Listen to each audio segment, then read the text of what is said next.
అయినా ఉన్నత నామానికి వందనాలు, స్తుతులు, స్తోత్రాలు చెల్లిస్తున్నాం ప్రభువా. గత కాలం అంతా మీరు మమ్మల్ని క్షేమంగా కాచి కాపాడినందుకు కృతజ్ఞతలు చెల్లిస్తున్నాం. ముఖ్యంగా ఈ సంఘంలో మరి ఈరోజు జన్మదినాన్ని జరుపుకున్నటువంటి కుమార్తె రోజాను దీవించి ఆశీర్వదించండి. ఇలాంటి పుట్టినరోజులు ఇంకెన్నో జరుపుకునేలాగా కృప చూపండి. దీర్ఘాయుష్మంతురాలుగా దీవించండి. మంచి భవిష్యత్తునివ్వండి. మీరు ఇచ్చినటువంటి తండ్రి మంచి గర్భఫలాన్ని బట్టి కృతజ్ఞతలు చెల్లిస్తున్నాం. ఇలాంటి పుట్టినరోజులు ఇంకెన్నో జరుపుకునేలాగా కృప చూపండి. మీ మంచి మాటలు వినటానికి, మీ సహవాసాన్ని పొందటానికి తండ్రి వచ్చిన ప్రతి ఒక్కరిని పేరు పేరున దీవించడని బ్రతిమలాడుతున్నాం. ఇప్పటి వరకు మీ మాటలు విన్నాం. మరి విలువైనటువంటి కొన్ని సంగతులు మేము ధ్యానిస్తూ ఉండగా కృప చూపి తగిన సహాయాన్ని అనుగ్రహించండి అని ఈ ఆరాధన అందరి ద్వారా మీకే మహిమ కలగాలని మనస్ఫూర్తిగా కోరుకుంటూ ప్రతి ఒక్కరిని పేరు పేరున దీవించి పరసంబంధమైన ఈవలను కుమ్మరించి అనారోగ్యంగా ఉంటే ఆరోగ్యపరిచి మీ వాక్యంలో తండ్రి ప్రతి ఒక్కరిని కూడా మంచి అనుభవజ్ఞులను చేయండి అని ఈ ప్రార్థన మీ కుమారుడు మా ప్రభు యేసుక్రీస్తు వారి పవిత్ర నామంలో ప్రార్థించి వేడుకుంటున్నాం తండ్రి, ఆమేన్. మంచిది. అంశం పేరు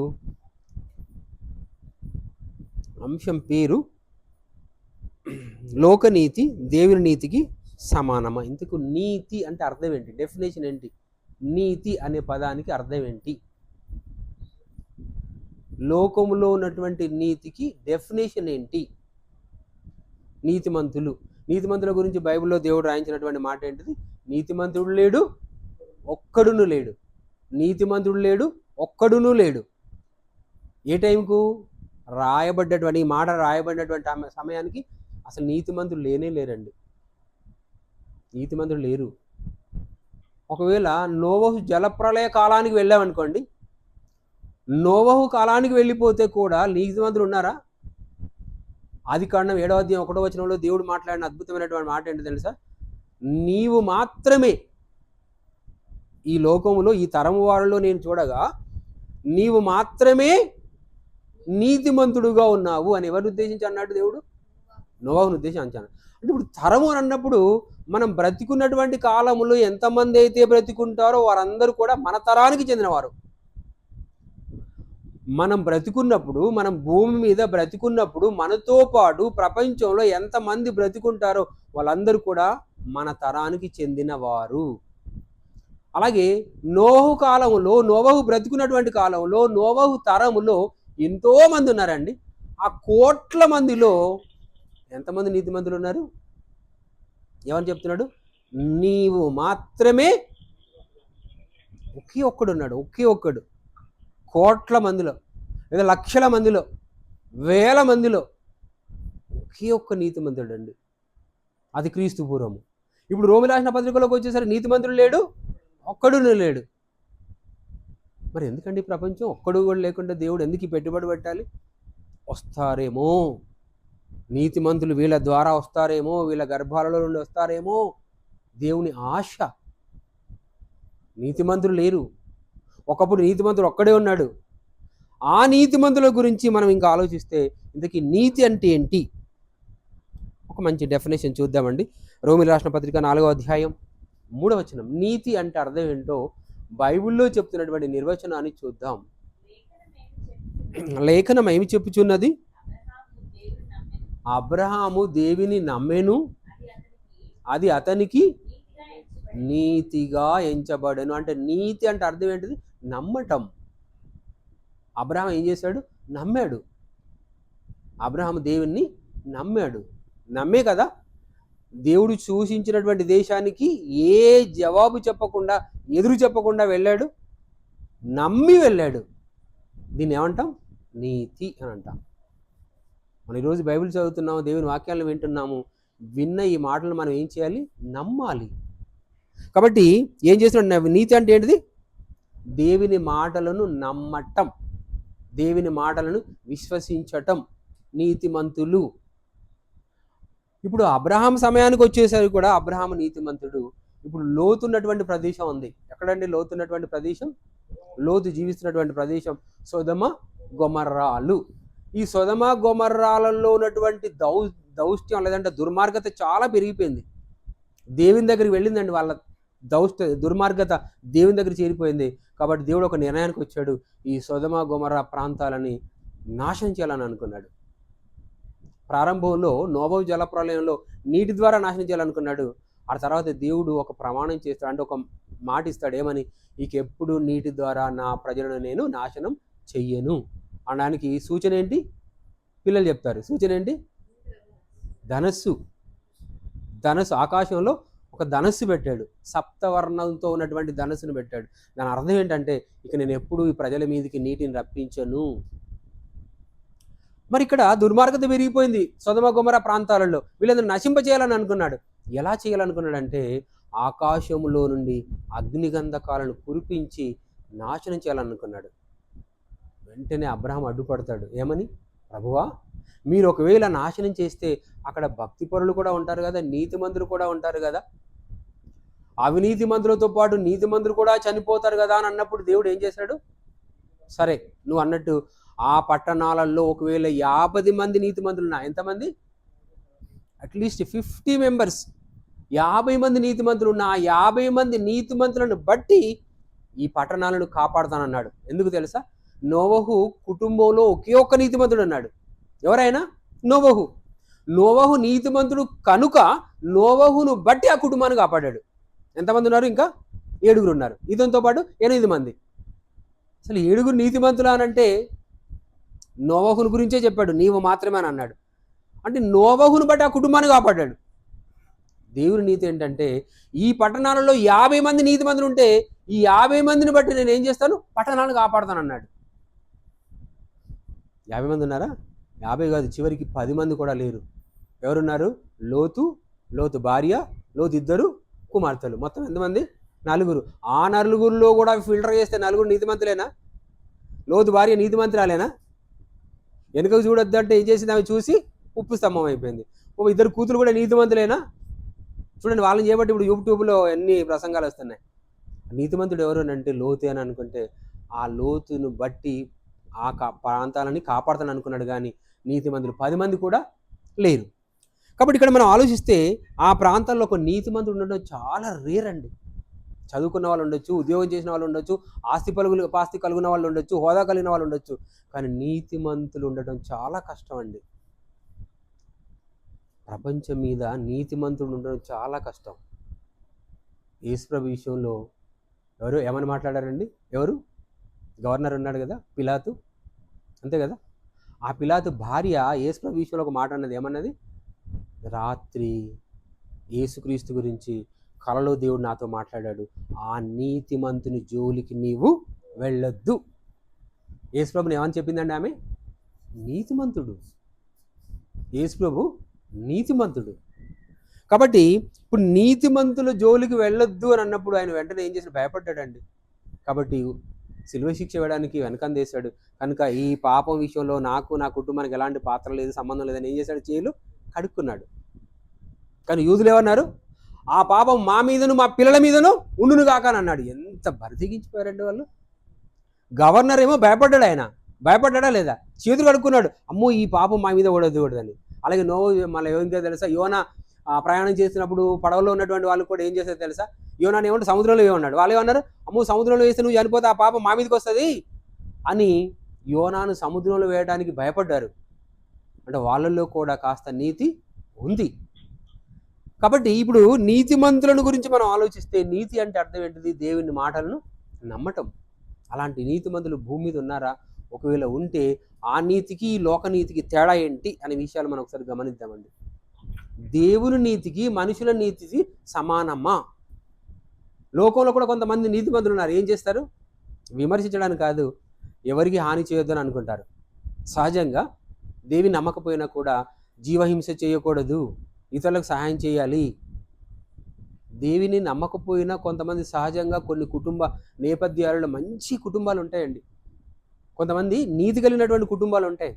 కానీ వాళ్ళకు లోపం ఒకటి ఉంది. ఏంటి ఆ లోపం అని అంటే, నమ్మి యేసుక్రీస్తు లోకరక్షకుడు అని నమ్మి బాప్తీసం పొందినవాడు రక్షింపబడతాడు, నమ్మని వానికి శిక్ష విధింపబడుతుంది. అంటే ఆ పాపాలు కడిగి వేయబడాలంటే ఏం చేయాలి? యేసుక్రీస్తు కార్య రక్తంలో వాళ్ళ పాపాలను కడిగి వేసుకోవాలి. ఇది దేవుడు పెట్టినటువంటి ధర్మ విధి. కాబట్టి ఇక్కడ మనం ఆలోచిస్తే లోకనీతి ఏ విధంగా ఉంది, దేవుని నీతి ఏ విధంగా ఉంది, లోకనీతి దేవుని నీతితో సమానంగా ఉందా అని మనం ఒకసారి ఆలోచిస్తే బైబిల్లో ఉన్నటువంటి ఒక మంచి సందర్భాన్ని పోయిన వారంలో రమ్య చెప్పిందండి. ఈ సందర్భం మత్తయి సువార్త 8వ అధ్యాయం 21వ వచనం. మత్తయి సువార్త 8వ అధ్యాయం 21వ వచనం చదువుకుందాం. దేవుడు రాయించిన ఒక మంచి మాట చదువుకుందాం అండి. మత్తయి సువార్త 8వ అధ్యాయము 21వ వచనం చదువుకుందాం.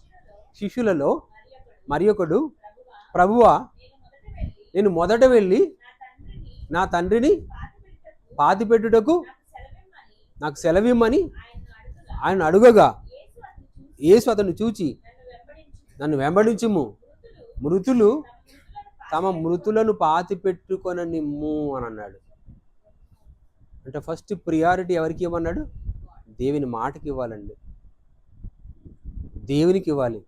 ఆరాధనలో కూడా 7వ రోజు విశ్రాంతి దినం కదా, విశ్రాంతి దినమును ఏం చేయమన్నాడు ఇజ్రాయేళ్లకు దేవుడు? విశ్రాంతి దినమున మీ పనులను మాని ఏం చేయాలి? ఆరాధనకు రావాలన్నాడు. ఇంత స్ట్రిక్ట్ వార్నింగ్ ఇచ్చాడు తెలుసా అండి. ఆ రోజులలో ఒక ఆయన ఏం చేశాడంట, గుడికి రాకుండా, ఆరాధనకు రాకుండా ఏం చేస్తున్నాడట? కట్టె పుల్లలు ఏరుతున్నాడట. అప్పుడు వానికి ఏం చేశాడు? మరణశిక్ష విధించవలను అని అన్నాడు. మరణశిక్ష విధించవలను. ఎందుకు?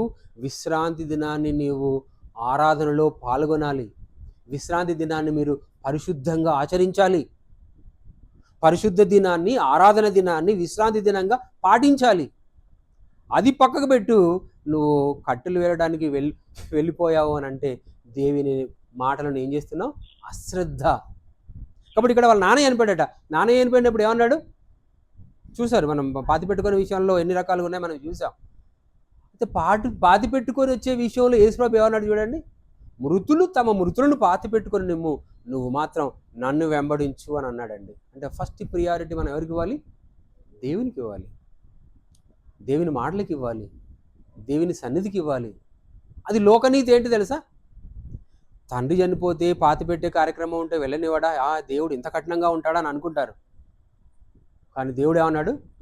మృతులు తమ మృతులను పాతి పెట్టుకొని అది పాతి పెట్టుకోవడానికి ఎవరైనా వెళ్తారు, కానీ నేను మీకు ఎక్కువ కాలం దొరకను, నేను మీకు అందుబాటులో ఉండను. బోధ ప్రారంభించేప్పటికి యేసుప్రభు గారికి వయసు ఎంత? 30 ఏళ్ళు. అంటే 2 సంవత్సరాలు ఉంటాడు. జస్ట్ 3.5 years, 3.5 సంవత్సరాలు ఉంటాయి. ఈ మాట అనేసరికి ఎంత టైం ఉంది అనుకుంటాడు. కానీ నేను మీకు దొరకను కనుక మీరు ఏం చేయాలి? నా మాటలు మీరు వినాలి, నన్ను ఫాలో అవుతేనే కదా మీ తరం బాగుపడుతుంది, మీ కుటుంబం బాగుపడుతుంది అని. కాబట్టి ఫస్ట్ ఇంపార్టెంట్, నేను ఉన్నప్పుడు మీరు సద్వినియోగపరచుకోండి, నా మాటలు సద్వినియోగపరచుకోండి. నేను చేసే అద్భుతాలను చూసి మీరు నమ్మండి, నా మాటలు విని మీరు నమ్మండి.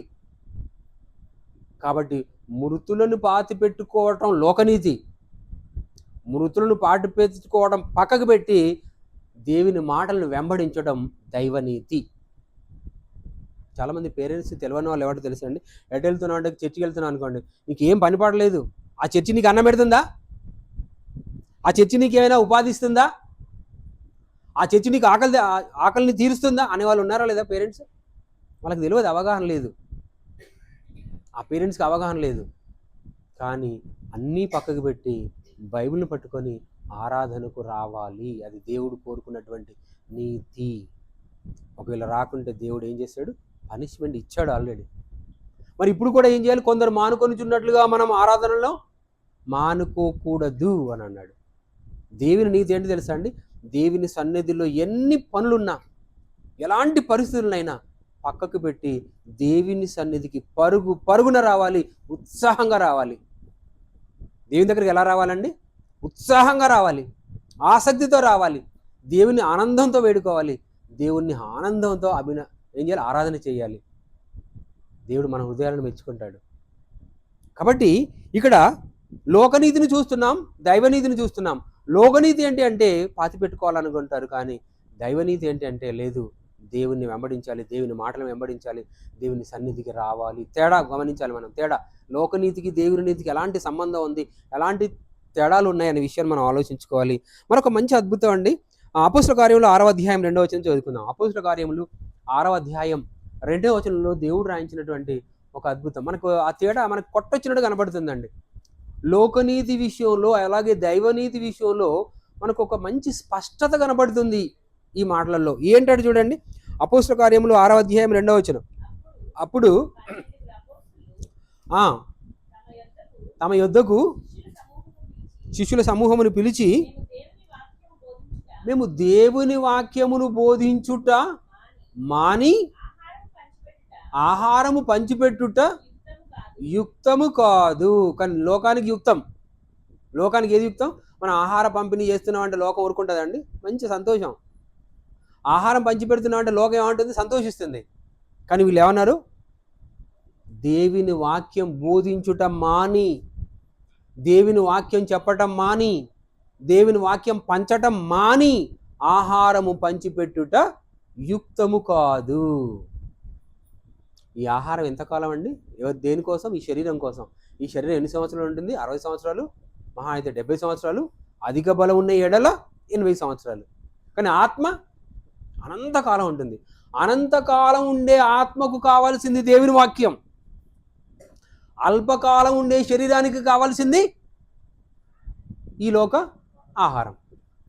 కాబట్టి ఈ లోక ఆహారాన్ని పంచే విషయంలో ఏమని చెప్పాడు? దేవుని వాక్యం బోధించుట మాని ఆహారం పంచిపెట్టుట యుక్తము కాదు. లోకనీతి ఏంటి? ఆహారం పంచిపెట్టు. లోకనీతి ఏంటి? ఆహారం పంచిపెట్టు. దైవనీతి ఏంటి? ఆహారం పంచిపెట్టే పేరు మీద దేవుని వాక్యం చెప్పకుండా ఆపటం నీతి విరుద్ధం. ఇప్పుడు ఆహారం పంచిపెడుతున్నావు అంటే అర్థం ఏంటి? ఏం పంచిపెట్టాలి? ఇప్పుడు మీకు పంచాడు కదా, ఇప్పటిదాకా రవితేజ పంచాడు కదా. ఏం పంచాడు? స్వీట్లు పంచాడా? కేకులు పంచాడా? ఇంకా వంచలేదు, తర్వాత వంచుదాం. పంచాడా? మీకు వంచాడా? వంచలేదా? ఏం పంచాడు? ఆత్మీయ ఆహారం పంచాడు. ఇప్పుడు మీకు ఆత్మీయ ఆహారం పంచబడుతుంది. కానీ ఈ లోక ఆహారం పంచిపెట్టుట యుక్తము కాదు. దేవుని వాక్యం బోధించుట మాని, దేవుని వాక్యం బోధించుట మాని ఆహారం పంచిపెట్టుట యుక్తం కాదు. ఆహారం పంచిపెట్టే ఈ లోకనీతి, దేవుని వాక్యం చెప్పుట దేవలోక నీతి. ఏది బెటర్? ఆలోచించండి. ఏది బెటర్ అండి? అపవాదం వచ్చి అన్నది, ఈ రాళ్లను రొట్టెలుగా చేసుకొని భుజించు. ఈ లోక నీతి అది. దేవుడు ఏమని చెప్పాడు? మనిషి రొట్టె వలన మాత్రమే కాదు, దేవుని నోట నుండి వచ్చే ప్రతి మాట వలన బ్రతుకుతాడు. ఇది దేవుని నీతి. ఆలోచించాలి. లోకనీతి ఏ విధంగా ఉంది, దేవుని నీతి ఏ విధంగా ఉంది, ఒకసారి ఆలోచించాలి. అంతే కదండి. మరొక అద్భుతమైనటువంటి మాట మనం బైబిల్లో చూస్తామండి. ఏంటో తెలుసా? మనం లోకనీతి, దేవుని నీతిని మనం చూస్తే అపోస్తల కార్యాలు 16:25 లూకాసు వార్త 16:25లో, లూకాసు వార్త 16వ అధ్యాయం 25వ వచనంలో మంచి మాట ఉంటుంది. మనం చూద్దాం. లూకాసు వార్త 16వ అధ్యాయం 25వ వచనం. అందుకు అబ్రహాము, కుమారుడా, నీవు నీ జీవితకాలమందు నీకు ఇష్టమైనట్టు సుఖము అనుభవించితివి, అలాగుననే లాజరు కష్టం అనుభవించనని ఒకసారి జ్ఞాపకం చేసుకో. మిస్టర్ రిచ్ మ్యాన్, ధనవంతుడా, నువ్వు ఒకసారి జ్ఞాపకం చేసుకో. ఏమని? భూమి మీద ఉన్నప్పుడు నువ్వేం చేసావు? ప్రతి దినం కష్టపడ్డావా? సుఖపడ్డావా? సుఖం. నీ ఆయుష్ కాలంలో, నీ జీవిత దినాలలో భూమి మీద ఉన్నప్పుడు ప్రతిరోజు సుఖం అన్నాడా? బహుగా సుఖపడ్డావు అన్నాడా? నీకు ఇష్టమైనట్టు బహుగా. కాబట్టి అంటే ఇక్కడ ఈ వచనంలో కాదు, మన స్టార్టింగ్లో ఏమంటాడు? ఒక ధనవంతుడు వాడు బహుగా, ప్రతి దినము బహుగా సుఖపడి చూడను అని ఉంటుంది. అక్కడ 22వ వచనం నుండి చదువుకుంటూ ముందుకు వెళ్ళిపోతే లూకాసు వార్త 16:22వ వచనంలో, ఒక ధనవంతుడు ఒకడు ఉండెను, అతడు ఉదారంగు బట్టలు ధరించి, సన్నని నారని బట్టలు ధరించి ప్రతి దినము బహుగా సుఖపడుచుండెను. 19 చదవమ్మా. ఏమంది? ధనవంతుడు ఒకడు ఉండెను, అతడు ఉదారంగు బట్టలను సన్నపు నార వస్త్రములను ధరించుకొని ప్రతి దినము ఎవ్రీ డే సుఖపడుచుండువాడా? బహుగా సుఖపడుచుండువాడా? దేవుడు ఏమని రాయించాడు చూడండి. చనిపోయిన తర్వాత బహుగా కష్టపడుచుండెను. చనిపోయిన తర్వాత ఏమైంది? బహుగా కష్టపడుచుండెను. అప్పుడు అడుగుతున్నాడు, తన్నువైన అబ్రహామా అని అంటున్నాడు. అప్పుడు అబ్రహాం చెప్తున్నాడండి. తేడా ఏంటి? లోకనీతి ఏంటండి? బ్రతుకుతున్నప్పుడు ఎలా ఉండాలనుకుంటున్నాడు? మంచిగా బ్రతకాల, మంచిగా ఉండాలని అనుకుంటారు. మంచిగా ఉండాలనుకుంటా. యేసుప్రభు మంచిగా ఉండాలని అనుకున్నాడా? రాజుగా ఉండాలనుకున్నాడండి? యేసుప్రభు ఏం చేయాలనుకున్నా? రాజుగా చేయాలని పట్టుబట్టారా లేదా? యేసుప్రభు రాజు చేయడానికి, పట్టుకోవడానికి వెళ్ళినప్పుడు యేసుప్రభు ఏం చేశాడు?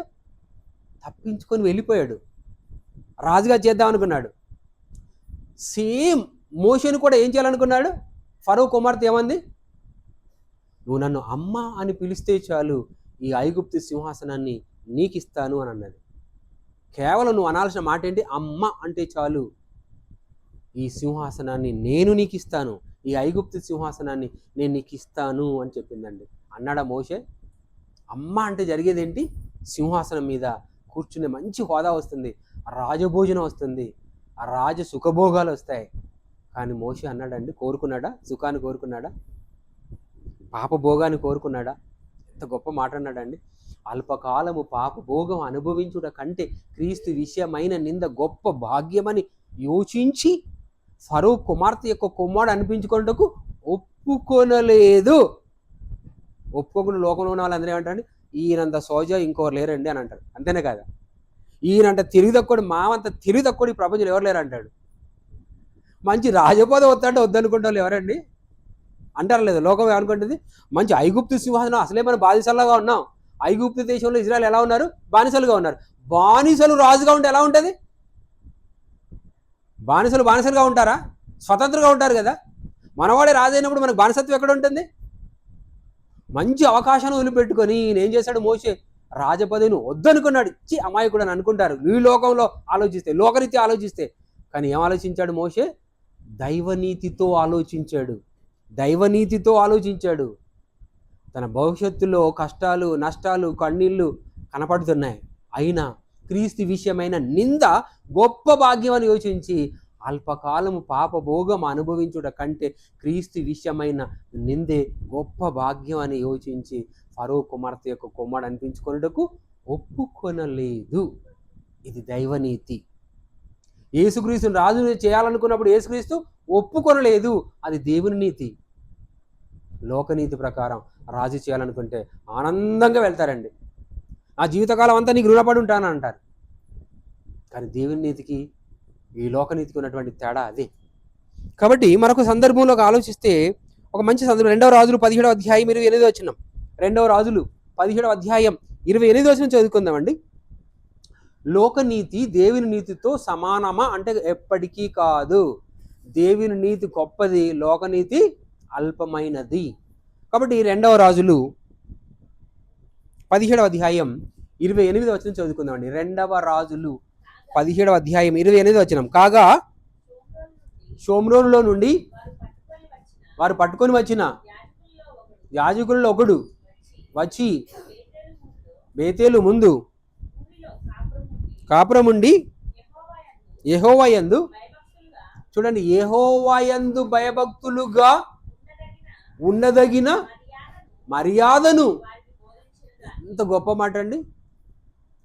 యెహోవా పట్ల మర్యాదగా ఉండటాన్ని బోధించాడటండి.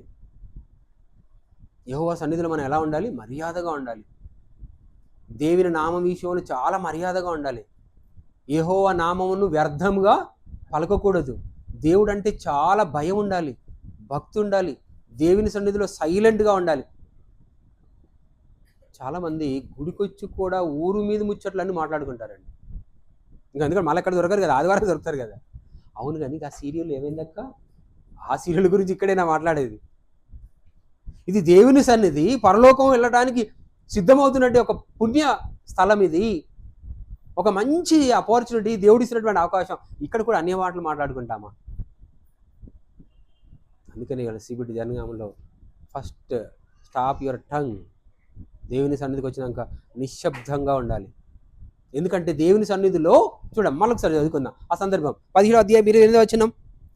2వ రాజులు. కాగా షోమ్రోనులో నుండి వారు పట్టుకొని వచ్చిన యాజకులలో ఒకడు వచ్చి బేతేలు అనే ఊరిలో కాపురముండి యెహోవా యందు భయభక్తులుగా ఉండతగిన మర్యాద అండి. దేవుని దగ్గర మర్యాద, మన మాట తీరు మర్యాద. దైవజనుల మధ్య, దేవుని సంఘస్థుల మధ్య ఎలా ఉండాలి? మర్యాద, polite language. Give respect and take respect. మర్యాద పంచుకోవాలి, మర్యాద ఇచ్చిపుచ్చుకోవాలి. ఎవరిని చిన్న చూపు చూడకూడదు, ఎవరిని ఇబ్బంది పెట్టకూడదు. మర్యాదను వారికి బోధించెను. మర్యాద బోధించాడటండి ఆయన. ఎంత మంచి బోధకుడో యాజకుడు ఆయన. యెహోవా పట్ల మర్యాదగా ఎలా ఉండాలో నేర్పిస్తున్నాడండి.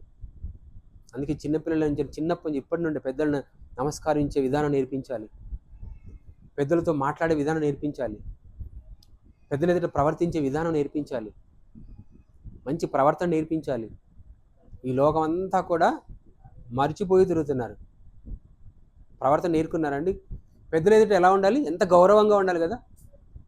ఒక విద్యార్థి టీచర్ పట్ల ఎలా ఉండాలి, ఒక విద్యార్థి ప్రధానాచార్యుని పట్ల ఎలా ఉండాలి, ఒక హెడ్ మాస్టర్ పట్ల ఎలా ఉండాలండి. దారుణమైన సంఘటన అది. ఎంత దారుణమైన సంఘటన అండి.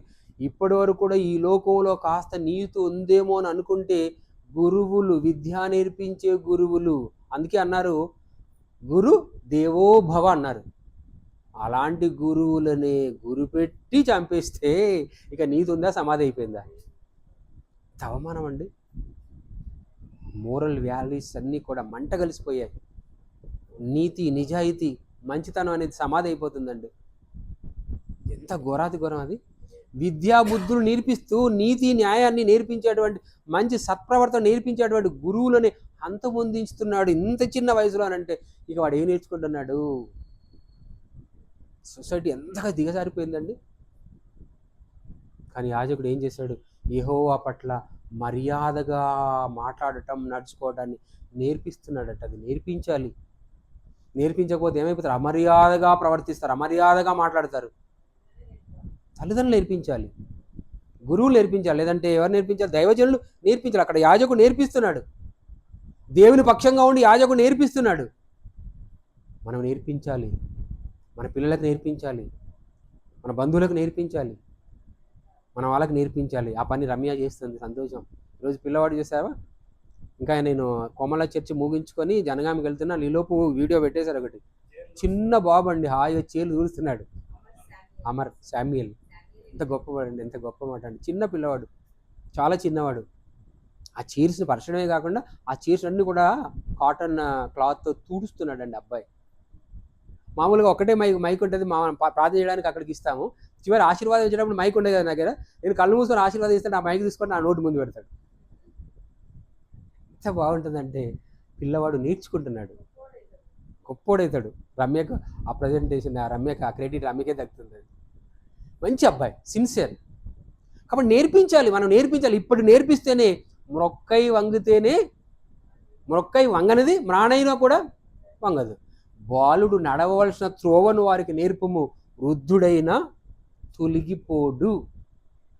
మనం నేర్పించాలండి. లోకనీతి బాగలేదు, లోకంలో నీతి లేదు, అసలు లోకంలో నీతి అడుగంటిపోయింది, అసలు మర్యాద లేని లోకంలో ఉన్నాం, రెస్పెక్ట్ ఇవ్వని లోకంలో ఉన్నాం. ఆ యూట్యూబ్లో ఓపెన్ చేస్తే ఒకడు అంటున్నాడండి, వయసులో పెద్ద ఆయన కదా సుందర్రావు గారు, డైరెక్టర్ గారు, ఆయన చేసిన ప్రసంగాలను కూడా తప్పుపడుతున్నాడు అండి, వయసులో చిన్నవాడు.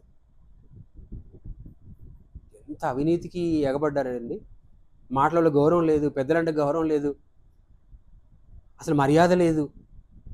తరం పాడైపోతుంది, తరాలు పాడైపోతున్నాయి. దేవుని ఎరగని తరాలు పుట్టుకొస్తున్నాయండి. ఒకప్పుడు న్యాయాధిపతులు 2:10లో యెహోవానైనను ఆయన ఇజ్రాయేళ్ల పట్ల చేసిన మహాకార్యములైనను ఎరుగని తరం ఒకటి పుట్టుకొచ్చింది. ఈ తరాలకు కనుక మన వాక్యం నేర్పించకపోతే, మన దేవుడు మనకి ఇచ్చినటువంటి గర్భఫలాలకు మన వాక్యం నేర్పించకపోతే, తరం అంతా కూడా యెహోవాను మర్చిపోయే తరం అవుతుంది, మర్చిపోయే తరం అవుతుంది. యెహోవాను మర్చిపోయారనుకో, ఆయన మాటను మర్చిపోతే మర్యాదను మర్చిపోతారు, నీతిని మర్చిపోతారు, అవినీతి మంతులు అవుతారు, అమర్యాద మంతులు అవుతారు. ఇలాంటి హత్యలు, మానభంగాలు, కుట్రలు, నేరాలు జరుగుతాయి. లోకంలో నీతి అడుగంటిపోయింది. ఆ నీతిని మనమే నేర్పించాలి, దైవ భీతి నేర్పించాలి. లోకంలో ఉన్నటువంటి వారికి లోకనీతే కాదు, దైవనీతి నేర్పించాలి. లోకనీతి ఏ స్థాయిలో ఉందండి? లోకనీతి ఏ స్థాయిలో ఉంది చూడండి. మనం ఇప్పటివరకు చూస్తున్నాం లోకనీతి ఎంత అడుగంటిపోయింది. దేవుని నీతిని మనం చెప్పాలి, దేవుని నీతి చెప్పడానికి మనం ప్రాముఖ్యతనివ్వాలి.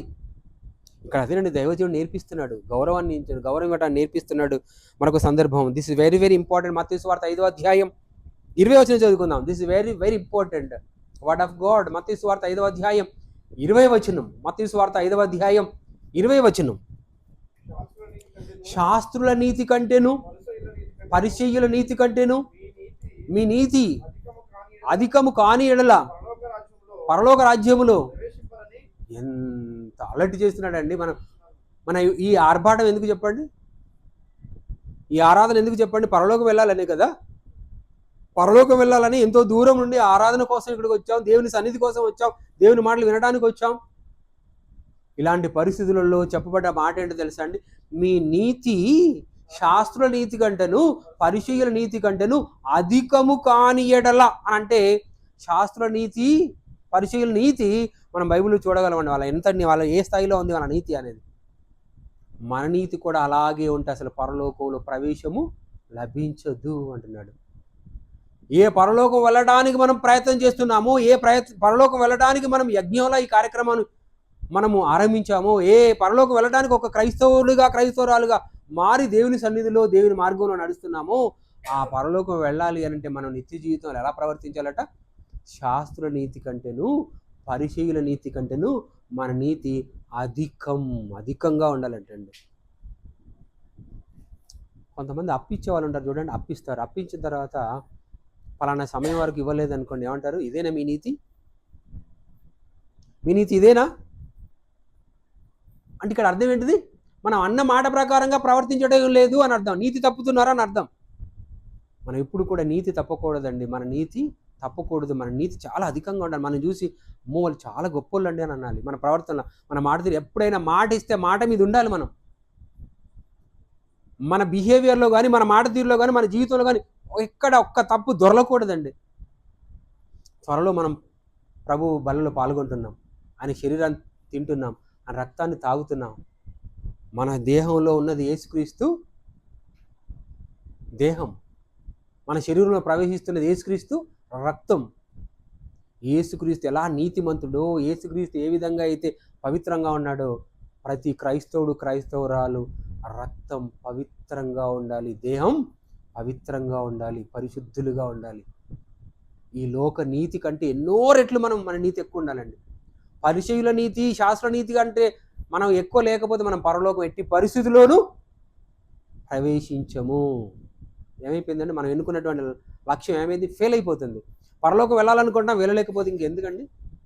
కాబట్టి మన నీతి శాస్త్ర నీతి కంటేను పరిచయుల నీతి కంటేను అధికంగా ఉండాలి. ఈ లోకనీతితో పోల్చుకోకూడదు. లోకనీతిని అధిగమించాలి. లోకనీతి కంటే కూడా మనం ఎక్కువ నీతిమంతులమై ఉండాలి. అందుకే దేవుడు చెప్తున్నటువంటి మంచి మాట మొదటి సమూయేలు 8:7. మొదటి సమూయేలు 8వ అధ్యాయం 7వ వచనం చదువుకుందాం. మొదటి సమూయేలు 8వ అధ్యాయం 7వ వచనంలో ఈ లోకనీతితో దేవుని నీతి సమానమా? ఎప్పటికీ కాదండి. ఈ లోకనీతి కంటే ఎన్నో రెట్లు ఎక్కువైనది దేవుని నీతి. అందుకే దేవుడు రాయించిన అద్భుతమైనటువంటి మాట మొదటి సమూయేలు 8వ అధ్యాయం 7వ వచనం. అందుకు యెహోవా సమూయేలుకు సెలవిచ్చినది ఏమనగా, జనులు నీతో చెప్పిన మాటలన్నిటి ప్రకారము జరిగించుము. ఎందుకంటే వారు నిన్ను విసర్జింపలేదు, కానీ తమ్మును ఏలకుండా నన్నే విసర్జించరు. వీళ్ళు ఏం చేశారు? వీళ్ళు ఏం కోరుకున్నారండి? వీళ్ళు ఏం కోరుకున్నారు? ఈ లోక మర్యాద ప్రకారం. ఏ మర్యాదను అనుసరించారు వాళ్ళు? ఈ లోక మర్యాద ప్రకారం మాకు ఒక రాజు కావాలి అని అనుకున్నారు. అంటే వాళ్ళు ఏ మర్యాదలో ఉన్నారు? లోక మర్యాదలో ఉన్నారు. లోక మర్యాద ఏంటంటే, మా ఇంట్లో కార్యం జరిగితే మీరు కట్నం వేయాలి, మీ ఇంట్లో కార్యం జరిగితే మేము కట్నం వేస్తాం. లోక మర్యాద. ఫంక్షన్ అయితే మీరు వచ్చి చేయి గడిగిపోవాలా. మర్యాదలు చూస్తున్నాం మనం. కానీ ఇక్కడ జరుగుతున్నది ఏంటో తెలుసా అండి? వీళ్ళందరూ కూడా లోక నీతి లోక మర్యాద కొరకు ప్రకారంగా మాకు ఒక రాజు నియమించి అంటున్నారంటే, దేవుడు ఏం చేశాడు? సరే ఓకే, జరిగి నువ్వు. అసలు వాళ్ళు కోరుకుంటున్నది అసలు నా పరిపాలనే వద్దనుకుంటున్నారు, నన్నే విసర్జిస్తున్నారు. వాళ్ళు నన్నే విసర్జిస్తున్నారంటే వాళ్ళు ఏ స్థాయిలో ఉన్నారు? లోకనీతిలో మునిగిపోయినారు. లోకనీతి ప్రకారం మాకు ఒక రాజు కావాలనుకుంటున్నారు, కానీ రాజులను మించిన మహారాజు దేవుడు రాజుగా ఉన్నాడనే సంగతి వాళ్ళు ఏమైపోయారు? మరిచిపోయారు. దేవుని నీతిని పక్కకు పెట్టి వాళ్ళ నీతిని స్థాపించుకోవాలనుకుంటున్నారు. దేవుని నీతిని పక్కకు పెడుతున్నారు, వాళ్ళ స్వనీతిని పూనుకుంటున్నారు, స్థాపించాలని పూనుకుంటున్నారండి. అది చాలా నేరం. ఎప్పటికైనా అది ఫెయిల్ అయిపోతారు. అందుకే ఫిలిప్పీయులకు రాసిన పత్రిక 3వ అధ్యాయం 9వ వచనం. ఫిలిప్పీయులకు రాసిన పత్రిక 3వ అధ్యాయం 9వ వచనంలో, ఫిలిప్పీయులకు రాసిన పత్రిక 3వ అధ్యాయం 9వ వచనం. క్రీస్తును సంపాదించుకొని ధర్మశాస్త్ర మూలమైన చూడండి, దేవుని నీతిని కాక, దేవుని నీతిని కాక, నా నీతిని కాక, క్రీస్తునందలి విశ్వాసము వలనైన నీతిని అనగా విశ్వాసమును బట్టి దేవుడు అనుగ్రహించు నీతి గలవాడనై ఆయన యందు చూడండి ఏమంటున్నాడు అక్కడ 3వ వచనం, 3వ అధ్యాయం 9వ వచనం చదివాము మనం ఇప్పటి వరకు. 3వ అధ్యాయం 9వ వచనం ఏమంటున్నాడు? నా నీతిని గాక, అక్కడ అండర్లైన్ చేసుకోండి, నా నీతిని గాక అంటే ఏ నీతి? లోకనీతి ప్రకారం వెళ్తున్నారు. దైవనీతి వాళ్ళకు వద్దట, దైవభీతి వాళ్ళకు వద్దు. నా నీతిని గాక అంటే లోకనీతిని పూనుకోవాలనుకుంటున్నారు, లోకనీతిని పాటించాలనుకున్నారు. నా నీతిని కాక అంటే దేవుని నీతిని పక్కకు పెట్టేశారండి, దేవుని గ్రంథాన్ని పక్కకు పెట్టేశారండి. ఒకప్పుడు అమెరికాలో లూసియానా చట్టం చేశారు. ఏం చేశారు? లూసియానా చట్టం ప్రకారం చిన్నపిల్లలకి బైబిల్ను పాఠ్యాంశంగా పెట్టారు. దే ఆర్ క్రిస్టియన్ కంట్రీస్లో చిన్నపిల్లలకి బైబిల్ నేర్పించడానికి ఒక పాఠ్యాంశంగా ఒక టీచర్ ఏం చేయాలి? బైబిలే బోధించాలి. గవర్నమెంట్ టీచర్గా బైబిలే బోధించాలి. కానీ ఈ లూసియానా చట్టాన్ని అమెరికాలో తీసేశారు. అంటే బైబిల్ను పాఠ్యాంశంగా చెప్పకూడదు. వీళ్ళ నీతి ఎక్కడికి దిగజారిపోయిందండి. దేవుని నీతిని పక్కకు పెడుతున్నారు, లోక నీతిని తలకెక్కించుకుంటున్నారు.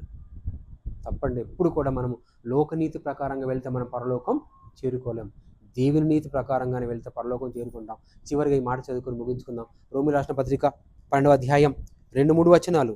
రోమిల రాసిన పత్రిక 12వ అధ్యాయం 2-3 వచనాలలో దేవుని నీతికి ప్రాముఖ్యతనిస్తున్నారా, దేవుని నీతికి ప్రాధాన్యత ఇస్తున్నారా, లోకనీతి ప్రకారంగా నడుచుకోవడానికి ఇష్టపడుతున్నారా? ఒకసారి ఆలోచించండి. లోకనీతి ప్రకారంగానే బ్రతకడానికి ఇష్టపడుతున్నారా, దేవుని నీతిని వారి జీవితంలో పాటించడానికి ఇష్టపడుతున్నారని మనం ఆలోచిస్తే దేవుడు రాయించినటువంటి మంచి మాటలు ఒకసారి చూద్దాం. రోమిల రాసిన పత్రిక 12వ అధ్యాయం 2-3 వచనాలు చదువుకుందాం. కాబట్టి సహోదరులారా, పరిశుద్ధమును దేవునికి అనుకూలమునైన సజీవ యాగముగా మీ శరీరములను ఆయనకు సమర్పించుకొనుడని రోమిల రాసిన పత్రిక 10వ అధ్యాయం 2-3 రోమిల రాసిన పత్రిక 10వ అధ్యాయం 2-3 వచనాలు చదువుకుందామండి. వారు చూడండి, వారు దేవుని యందు ఆసక్తి గలవారని, బెటర్ వాళ్ళు మంచి వాళ్ళండి, చాలా ఆసక్తి పరులండి అని వింటాం. వారు దేవుని గూర్చి ఆసక్తి కలిగిన వారని వారి గురించి మనం సాక్ష్యం ఇచ్చుచున్నను, అయినను వారి ఆసక్తి అదండి. ఆసక్తి అయితే ఉంది, కానీ జ్ఞానానుసారమైనది కాదు. ఆసక్తి ఉంది, వాక్యానుసారమైనది కాదు. ఏలైనగా వారు దేవుని నీతిని ఎరుగక తన స్వనీతిని స్థాపింపబూనుకొనుచున్నారంటే అదండి వాళ్ళు చేసిన తప్పు. దేవుని నీతిని ఎరగలేదు, ఒకటో తప్పు. దేవుని నీతికి లోబడలేదు, రెండో తప్పు. మూడో తప్పు ఏంటో తెలుసా? స్వనీతిని స్థాపించాలనుకుంటున్నారు. ఎన్ని తప్పుల మీద తప్పులు. దేవుని ఎరగకపోవడం ఒకటో తప్పు. దేవుణ్ణి ఎరగకపోగా తమ స్వనీతిని స్థాపించాలనుకోవటం రెండో తప్పు. దేవుని నీతిని పక్కకు పెట్టడం మూడో తప్పు. ఇలాంటి తప్పుల మీద తప్పులు చేసి మనం నీతిమంతులం అనుకుంటే మన భ్రమ. చాలామంది అనుకుంటారు నేను చాలా గొప్పని అనుకుంటారు, నేను బాగా జీవిస్తున్నాను అనుకుంటారు, నేనే చాలా మంచివాడిని అనుకుంటారు, నేనే చాలా నీతిమంతులు అనుకుంటారు. కానీ చివరికి వెళ్తే వాళ్ళు ఏమైపోతారు? పరలోకం వెళ్ళరేమో. కాబట్టి ఏం చేయాలి? దేవుని నీతికి తలొగ్గాలి, దేవుని నీతిని పాటించాలి, దేవుని నీతిని స్థాపింపబూనుకోవాలి తప్ప స్వనీతిని ఎప్పుడు కూడా పాటించకూడదు. స్వనీతిని ఎప్పుడు కూడా మనము ఇతరులకు బలవంతంగా రుద్దకూడదు. కాబట్టి దేవుని నీతికి లోబడాలి, దేవుని మాటకు లోబడాలి, దేవుని ధర్మశాస్త్రానికి లోబడాలి తప్ప మనం ఈ లోకనీతి ప్రకారం, లోక ఆచార ప్రకారం, లోక వ్యవహారం ప్రకారం ఎప్పుడు కూడా మనం అడుగులు ముందు వేయకూడదు. దేవుడు చెప్పినట్టు చేయాలి, దేవుడు చేయమన్నట్టు చేయాలి. అప్పుడే మనం పరలోకం వెళ్ళిపోతాం, లేకుంటే పరలోకం మిస్ అయిపోతామని అందరికి ఒకసారి గుర్తు చేస్తూ ఈ మాట ఇంతటితో ముగిస్తున్నాను. కళ్ళు మూసుకున్నట్టు ప్రార్థన చేసుకుందాం. పరలోకమందున మా తండ్రి, మీ శ్రేష్టమైన ఉన్నత నామానికి వందనాలు, స్తుతులు, స్తోత్రాలు చెల్లిస్తున్నాం ప్రభువా. ఈ మంచి మాటలు బైబిల్లో చూస్తున్నాం. లోకనీతి మీ నీతితో సమానము కాదని తండ్రి, మీ నీతి ప్రకారంగానే మేము ప్రవర్తించాలి అనే మంచి మాటలు మేము బైబిల్లో చూసాం. శాస్త్ర నీతి కంటేను, పరిశీలన నీతి కంటేను మా నీతి అధికం కాకుంటే మీ ఉన్న లోకానికి మేము రాలేమని ఈరోజు సారాంశంగా నేర్చుకున్నాం. మా నీతిని అధికం చేసుకోవడానికి కృప చూపండి, అవకాశం ఇవ్వడానికి మనం చేసుకుంటూ తండ్రి యేసుక్రీస్తు బాప్తిసం తీసుకునేటప్పుడు యోహాను చేత తీసుకున్నటువంటి కాలంలో నీతి యావత్ ఇలాగూ జరిగినమని అన్నాడు. అలాగే మేము కూడా మీ నీతిని తండ్రి కలిగి ఉండి ప్రవర్తించుటకు కృప చూపండి అని, ఈ సంఘాన్ని దీవించి ఆశీర్వదించండి అని, ఆసక్తితో వచ్చిన ప్రతి కుటుంబాన్ని దీవించండి, ప్రతి వ్యక్తులను దీవించండి, ఇంకా అనేకులను నడిపించండి, పరలోకం వెళ్ళడానికి మాలో అర్హతను మీరే అనుగ్రహించండి అని, మమ్మల్ని అందరినీ కంటికి రెప్పలా కాచి కాపాడండి అని యేసుక్రీస్తు వారి పవిత్ర నామములో ప్రార్థించి వేడుకుంటున్నాం తండ్రి. ఆమేన్. God bless you all.